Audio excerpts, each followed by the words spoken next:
Hi everybody. Yeah, I'm a bit ill, which is not fun, but I thought I would try and do a video today anyway.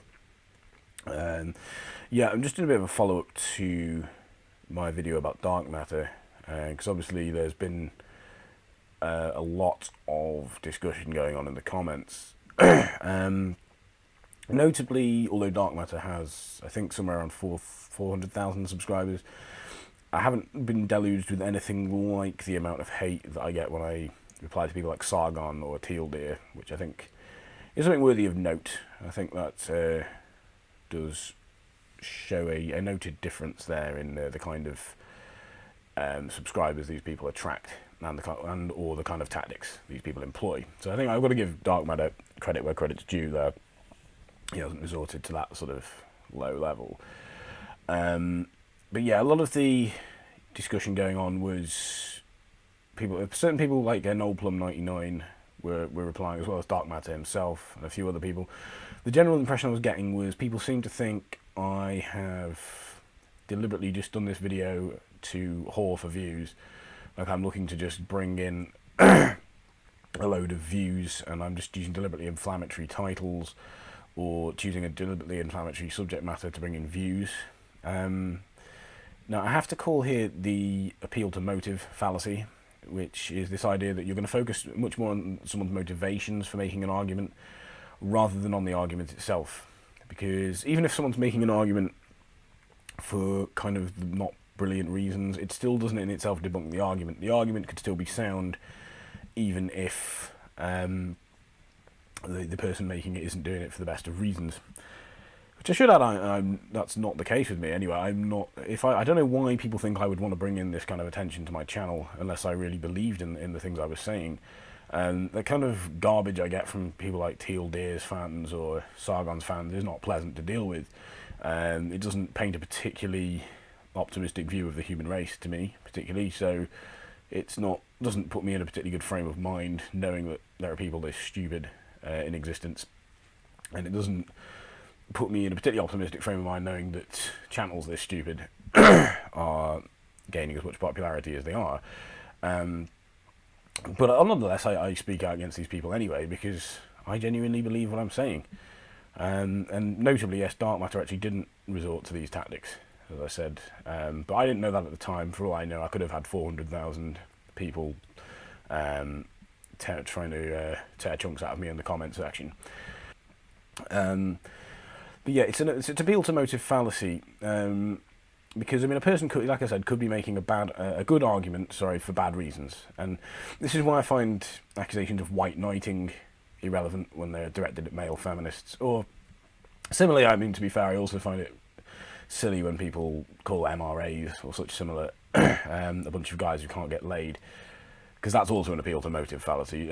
Their argument could still be valid even if they're not making it for the right reasons. Obviously, I don't think their arguments are valid, but I'll debunk them based on the substance of the argument rather than sort of prejudices about the people making these arguments.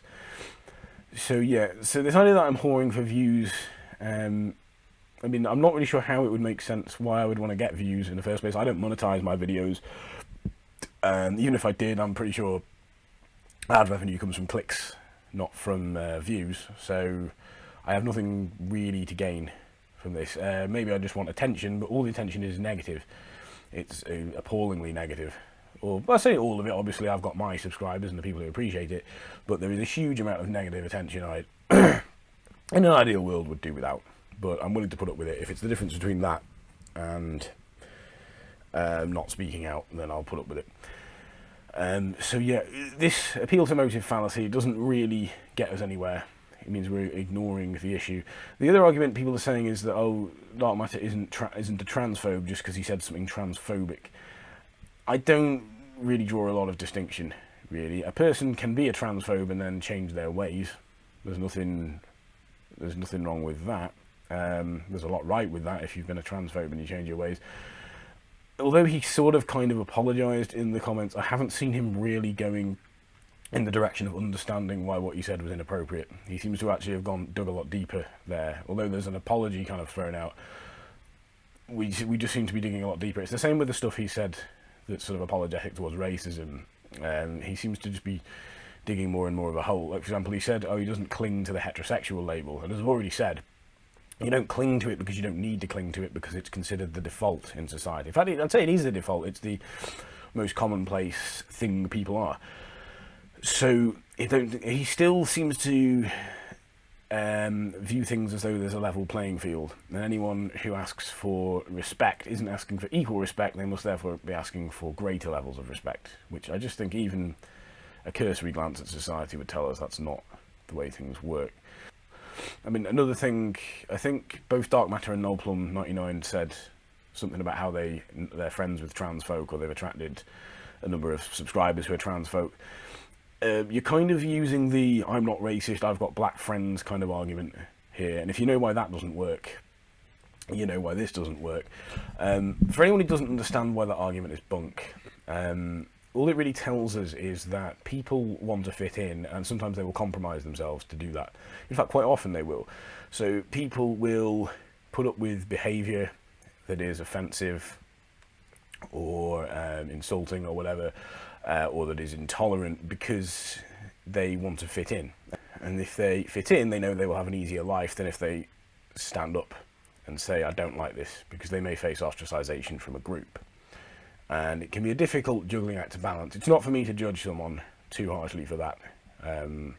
I find it fairly easy to speak up and be, for myself in my life. I can't judge other people particularly for that. Some people may not find it quite so easy to do that. Other thing, this term we keep hearing about, manufactured outrage or manufactured offence. No, you don't get to tell other people what is and isn't offensive. Okay, if someone tells you they find something offensive, then you should take it that they do find it offensive, not just assume that because you don't find it offensive, they can't. Different people are offended by different things. If someone tells you they're offended by something, you have the choice of either continuing to do it anyway and running the risk of possibly falling out with that person, or you could decide to stop doing it because you prize that person's respect and friendship or whatever else more highly. It's a choice you'd make. It depends on the individual, depends on how devout you are to the thing you're doing that's offensive. Let's say you're expressing an opinion that's offensive, or telling an offensive joke. It depends on what do you like more? Do you like the opinion, the joke, or do you like the people you're offending? I think that's the choice we all face. And in some cases, I think loyalty to a political belief may be important enough that you might not want to associate with people who claim to be offended by it. I oppose things like racism, for example. If someone was offended by my opposition to racism, then I wouldn't be willing to stop opposing racism just to appease them. I'm pretty sure that makes sense. Yeah, anyway, doing a hangout on Tuesday evening at 9 p.m. Greenwich Mean Time. We'll be discussing the upcoming general election in the UK. I've pretty much got a full house of participants now, so if anyone really, really wants to join in, by all means message me and let me know. But I think, maybe we could squeeze a couple more people on, but I think we're pretty full. But yeah, let me know what you think, everyone. Goodbye.